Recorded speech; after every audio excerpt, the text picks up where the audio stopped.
Let's start with America at home. This economy is in terrible shape. You all agree with that, right? And it's in terrible shape for several reasons, but there are 4 big reasons Americans are having a hard time making ends meet today. Why people are worried about jobs, they're worried about stability, they're worried about us being catapulted into a recession, and most Americans already think they're in a recession because most Americans are. The 4 reasons are these. Number 1, rising energy prices. You see it mostly at the pump. I got a sign here that says, "Help Hillary, $84 a week in gas just to go to my work and her school." Okay, that's the first thing.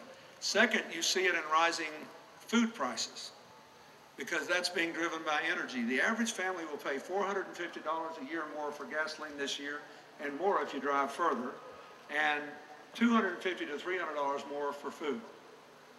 Second big problem we've got is exploding healthcare costs and declining coverage.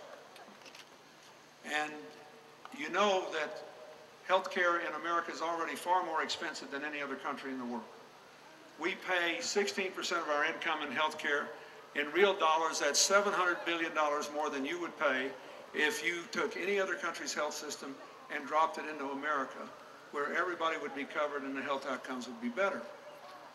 Every other country at our income level has already found a way to cover every single person with affordable health care.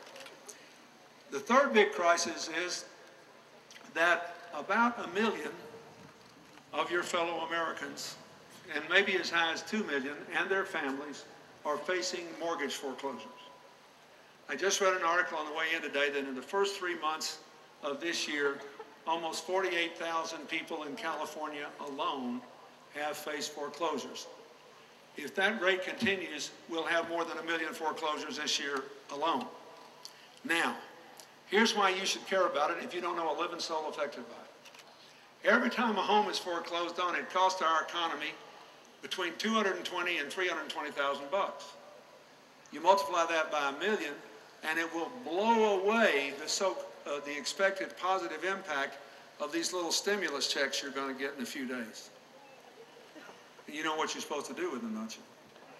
Go right out and blow the money. Don't pay your credit card down, don't save it, you're just supposed to stimulate. But even if you do, and 1 million families lose their homes, it will be as if it never happened. So that's the third problem. The fourth big problem is that after I left office, this country went back to trickle-down economics. We abandoned the surpluses and the balanced budgets, which would have taken us out of debt within 6 or 7 years. And had that happened, there'd be no Social Security issue.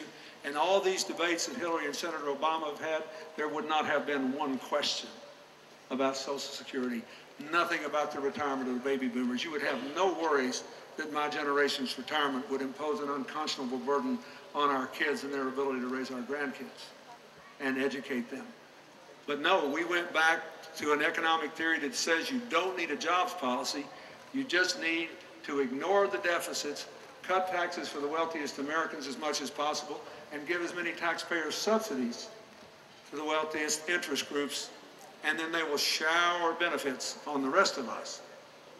Well, to be fair, they did a brilliant job of the first part of that equation, but the benefits didn't come. Look at the difference in the 1990s when you gave me the honor to be president and this decade. Not to look back, because there's a reason they teach history here. You need to know the facts in order to get to the future. One of Hillary's biggest differences with her opponent in the Democratic primary is he keeps saying over and over again that there really wasn't much difference in what happened in small-town America and to Americans with economic troubles in the 90s as in this decade.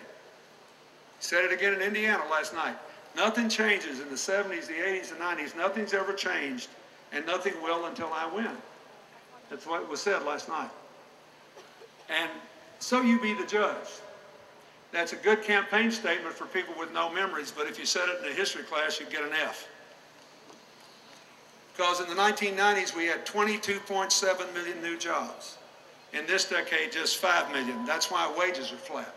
That's why most Americans think they're in a recession.